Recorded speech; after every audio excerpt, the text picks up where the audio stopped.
Bismillahirrahmanirrahim. Assalamualaikum warahmatullahi wabarakatuh. Alhamdulillah, ananda sekalian di mana saja berada. Apa kabar semuanya? Semoga ananda sekalian dalam keadaan sehat-sehat walafiat dan tetap dalam lindungan Allah Subhanahu wa taala. Dan tentunya tak lupa saya mengucapkan selamat Hari Raya Idul Adha. Mohon maaf lahir dan batin. Ananda sekalian, pada pagi hari ini kita akan kembali melakukan kegiatan pembelajaran, yakni pembelajaran pendidikan dakwah pada pertemuan kedua, yang mana pada pertemuan ini merupakan lanjutan dari materi pembahasan kita pada minggu lalu.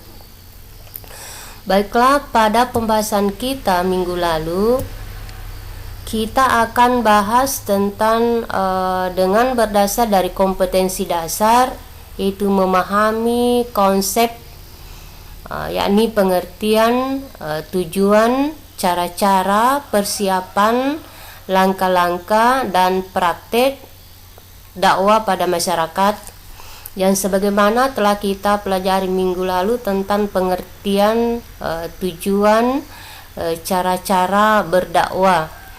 Dan tentunya kali ini kita akan melanjutkan materi dengan indikator, yaitu memahami tentang persiapan dakwah, kedua adalah memahami langkah-langkah dakwah, dan ketiga adalah melakukan praktek dakwah. Adapun tujuan yang kita akan pelajari pada hari ini adalah dengan selesainya kegiatan pembelajaran nanti, maka Anda diharapkan mampu menyebutkan hal-hal yang dipersiapkan dalam dakwah. Kemudian kedua, menyebutkan langkah-langkah dakwah, dan ketiga adalah melakukan praktek dakwah. Jadi inilah yang akan kita capai pada hari ini. Kemudian selanjutnya Nanda sekalian, kita langsung masuk ke materi pembahasan. Kita lihat hal yang dipersiapkan berdakwah. Pertama adalah kesiapan mental. Jadi yang harus dipersiapkan dalam melakukan dakwah itu atau berdakwah adalah ya mental. Karena biar bagaimana siapnya materi, siapnya pembahasan kita, tapi kalau mental kita tidak siap, tentu kegiatan dakwah kita atau proses menyampaikan dakwah terhadap masyarakat itu tidak akan berjalan dengan lancar. Kenapa? Karena mental kita tidak bagus. Biasanya itu seorang pendakwah atau dai, ya materinya sebelum naik ke mimbar, materinya siap, ayatnya mantap hafalannya, hadisnya juga begitu. Tapi setelah naik di podium atau di mimbar, baru mukadimah, itu sudah tersentak atau sudah gemetar, karena memang mentalnya tidak terbiasa untuk menghadapi orang banyak, atau mentalnya tidak bagus, tidak beres. Jadi inilah menjadi hambatan bagi orang yang menyampaikan dakwah kalau memang tidak siap mentalnya. Jadi ini yang harus memang dipersiapkan dulu adalah mental. Kita membiasakan diri melakukan persiapkan diri bagaimana cara menghadapi orang banyak. Kemudian selanjutnya adalah ya memang juga materi harus juga dipersiapkan. Karena jangan sampai sebaliknya ya mentahnya bagus, pokoknya kalau berhadapan dengan orang banyak di atas mimbar ya, kalau kita lihat ya mentahnya bagus, tapi ternyata ini materinya tidak siap, pembahasan materinya tidak bagus. Jadi ya sedapat mungkin bagi pendakwa atau penceramah itu di samping dipersiapkan mental, juga materi harus dipersiapkan dengan mantap. Jadi ini kedua-duanya harus dipersiapkan dengan bagus. Di samping itu ya juga harus banyak atau rajin berlatih. Karena tanpa latihan itu saya rasa dalam proses melakukan dakwah itu pasti ada kendala yang kita hadapi kalau kurang latihan. Jadi harus rajin berlatih. Jadi inilah hal-hal yang dipersiapkan dalam berdakwah. Kemudian selanjutnya kita lihat langkah-langkah berdakwah. Jadi langkah yang harus dilakukan dalam menyampaikan dakwah, pertama adalah mengucapkan salam, ya. Yang biasanya orang lakukan itu ya sebelum mengucapkan salam membaca basmalah dulu, seperti ya.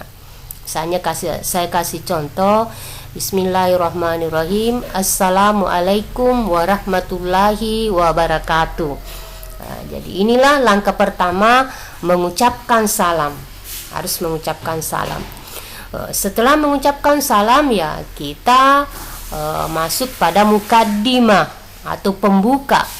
Mukaddimah pertama itu adalah berbahasa Arab.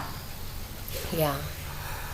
Jadi sedapat mungkin ya seorang pendakwa atau penceramah itu kalau melakukan kalau berceramah ya harus diawali dengan mukaddimah, ya, atau pembuka bahasa Arab dulu.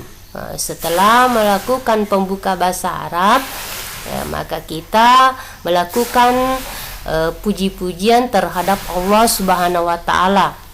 Tentang puji-pujian itu ya kan berbeda-beda, bermacam-macam orang melakukannya. Salah satu contoh yang saya kasih, misalnya kita melakukan puji-pujian seperti puji syukur kita panjatkan kehadirat Allah Subhanahu wa Ta'ala, karena pada kesempatan ini kita diberi kesehatan sehingga kita sempat atau berkumpul di tempat yang penuh berkah ini, dan seterusnya. Itu ya. Setelah kita melakukan puji-pujian terhadap Allah Subhanahu wa Ta'ala, kita akan melakukan salawat baginda Rasulullah Sallallahu Alaihi Wasallam. Senantiasa kita akan mengucapkan salawat seperti begitu pula salawat dan taslim atas junjungan Nabi kita Muhammad Sallallahu Alaihi Wasallam, Nabi yang patut dijadikan sebagai suri teladan di persada bumi ini. Yaitu ya salah satu contoh daripada salawat baginda Rasulullah Sallallahu Alaihi Wasallam. Jadi ini setelah kita melakukan salawat atau mengucapkan salawat, maka kita masuk ke materi atau isi daripada dakwah kita.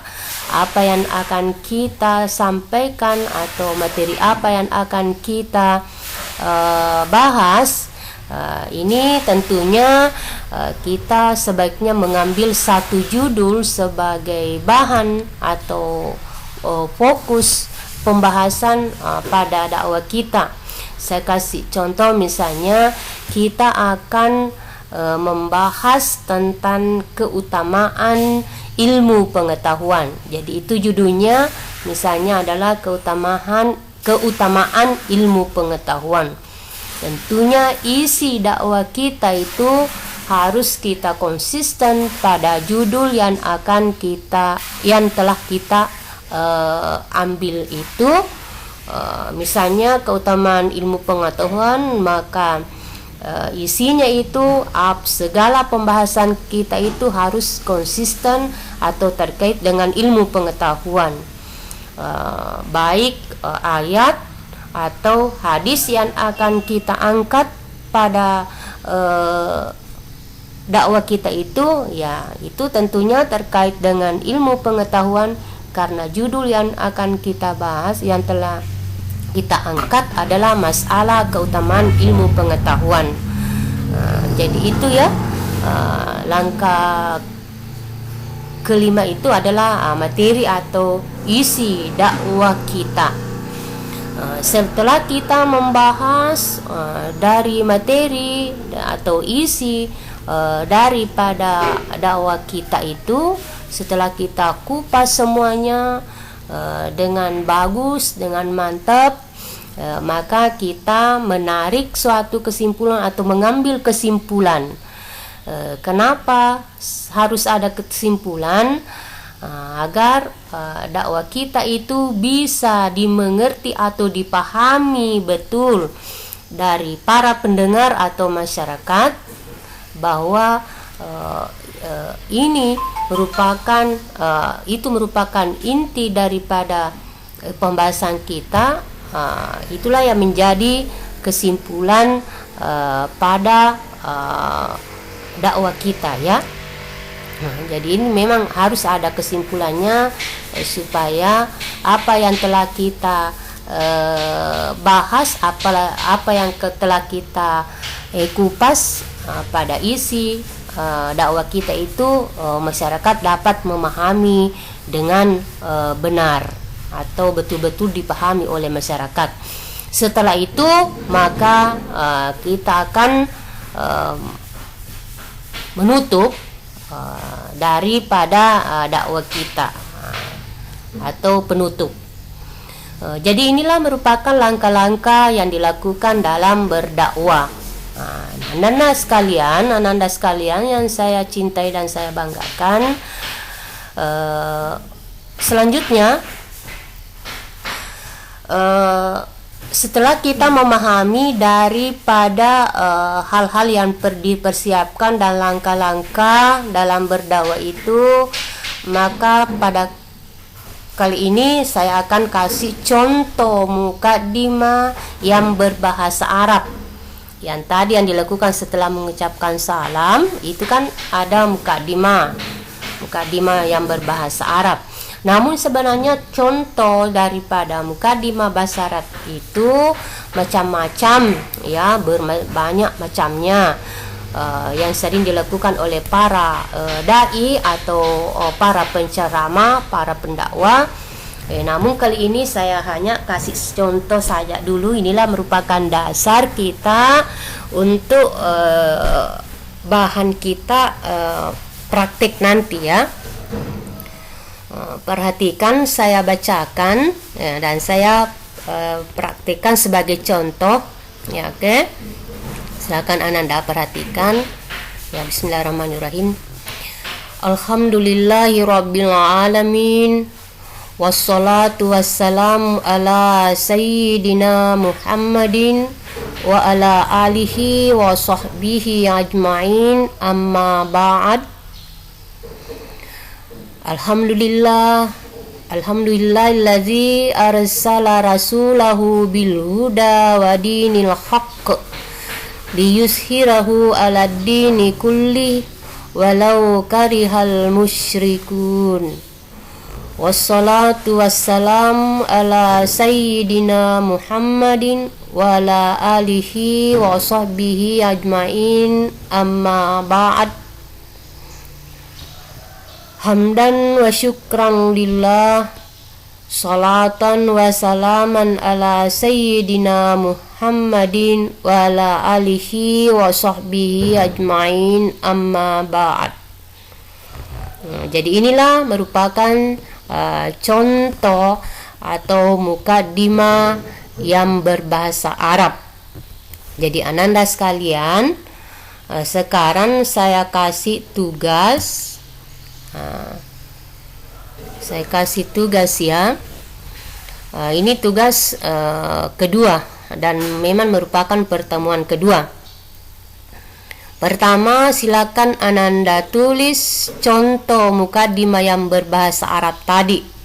Tulislah contoh mukadimah bahasa Arab. Kemudian setelah ditulis, maka bacalah dengan bacaan yang benar. Selebat mungkin dibaca berulang-ulang dengan bacaan yang benar. Setelah itu, praktekkanlah dalam bentuk video. Kemudian kirim ke grup kelas Mapel Pendidikan Dakwah kelas 7 ya. Jadi kalau bisa ya dipraktekkan dengan dihafal ya. Kemudian kirim ke grup kelas Mapel Pendidikan Dakwah dalam bentuk video. Jadi itulah tugas yang saya kasih kepada Ananda sekalian. Jadi pertemuan selanjutnya kita mulai mempraktekkan mukadimah yang saya kasih contoh ini, dan Ananda kirim lewat video, dan saya akan melakukan proses penilaian. Jadi nanti pertemuan berikutnya kita sudah praktek. Baiklah Ananda sekalian, itulah tadi penjelasan saya tentang hal-hal yang perlu dipersiapkan dan langkah-langkah dalam berdakwah. Bahkan pada kali ini saya sudah kasih contoh untuk dipraktekkan pada pertemuan selanjutnya. Ananda sekalian yang saya cintai dan saya banggakan, mungkin pertemuan ini cukup sekian dulu ya. Mudah-mudahan apa yang saya sampaikan dapat dimengerti dan dipahami, dan lebih dan selanjutnya saya ucapkan hadanallahu wa iyyakum ajmain. Assalamualaikum warahmatullahi wabarakatuh.